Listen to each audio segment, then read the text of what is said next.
Здравейте, казвам се Десислава и съм архитект и от една година тренирам в Витоша Барбел. Тази година ще се състезавам за първи път в категория D.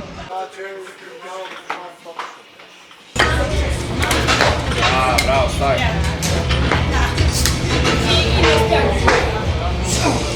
Подема.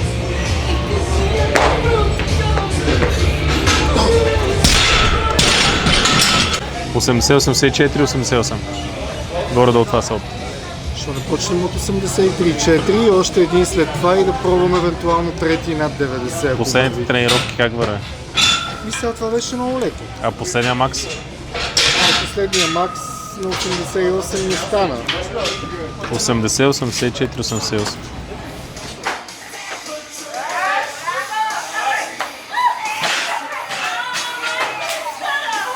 Здравейте, казвам се Виктория Матова. Ще участвам в Витоша Уейтлифтинг в С категория жени. Днеска беше доста добра на сесията. Можеше много по-добре, но предвид обстоятелствата след курс малко бях изморена, но беше доста добре. Добре. 60 кг, 2 тройки на гръб. На 60 кг, 2 тройки на гръб.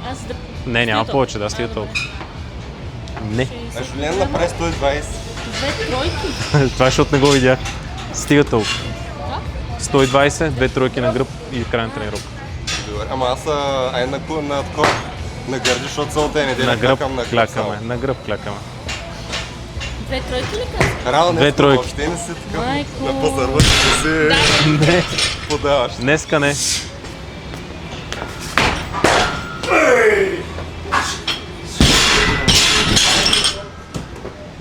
Здравейте, аз съм Алекси. В събота ще дигам щанги. С категория, тая година там е битката, всички напреднали постъпиха една категория нагоре. Много се радвам, че ще бъде голяма конкуренцията. Се надявам да имаме красиви щанги. Здравейте, аз съм Росен. Ще състезавам на Витоша Weightlifting Championship 6 и ще се пускам в D категория. Надявах се да отида в C, ма тренер нареди да отида в D, така че ще състезавам в D.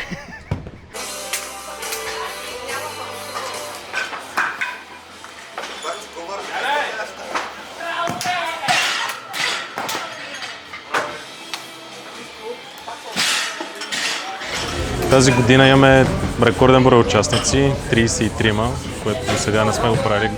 Предишните години около 25 максимум участници, тази година много любители ще има. След всичките драми и разправи, които имахме с старата зала, вече си имаме нова зала, може да тренираме спокойно, по цял ден да хвърляме тежести. Залата е пълна догоре, което е много яко, като да го виждаш да седе пълно, всички да се раздават, да тренират, да искат да напредват и съответно да участват на състезанията. Здравейте, аз съм Ана Петрова и ще участвам за 4-ти път на Витоша Weightlifting. Само че този път съм в нова категория, в B за жени. Много се вълнувам, защото сменям категорията. Подготовката имаше проблеми, имаше и добри моменти, но да кажа, че върви добре. Аз тренирам само щанги, по принцип по 3 пъти в седмицата, сега състезанието последния месец 4 и нямам търпение да стане всичко, си имаме нова зала и вече може да имаме и състезания.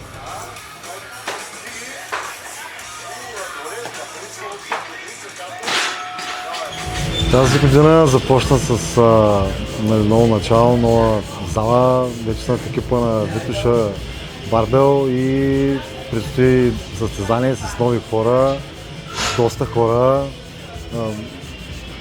Общо взето нямам търпение да видя как ще се справя с толкова много хора наведнъж. Искам да видя усмивките в лицата им, когато им кажа готини насоки, когато успеят с създадени опити. И така, нямам търпение да дойде този ден.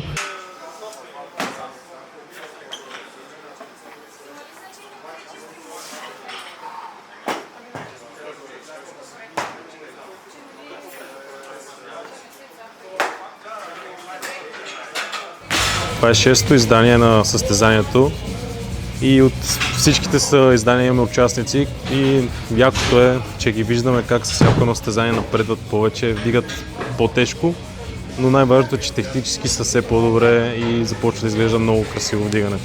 Здравейте, казвам се Мариела Кихайова и за първи път ще участвам тази година в категория Б. Подготовката тече доста добре. Аз тренирам тежести по 2 пъти в седмицата, но за последния месец и 10 дена увеличихме, добавихме още един ден.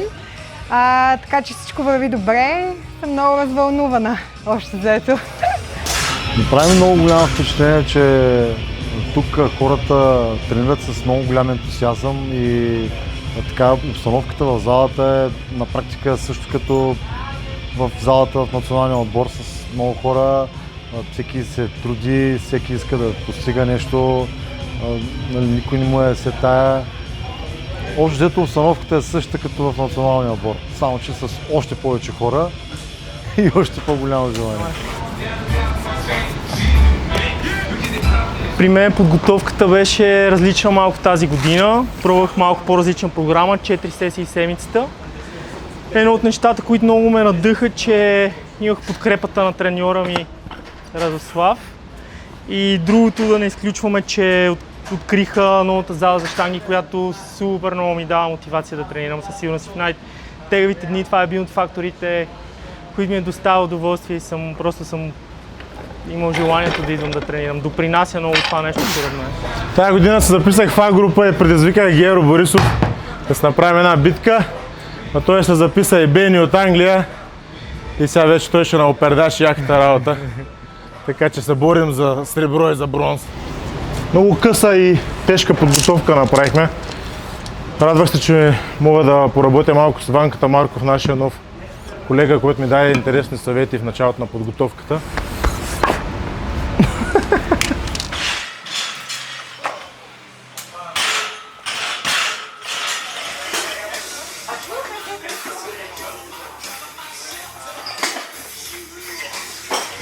Много се радвам, че успяхме да съберем и да направим 2 категории много интересни. Категория Under 16 и категория Men Pro.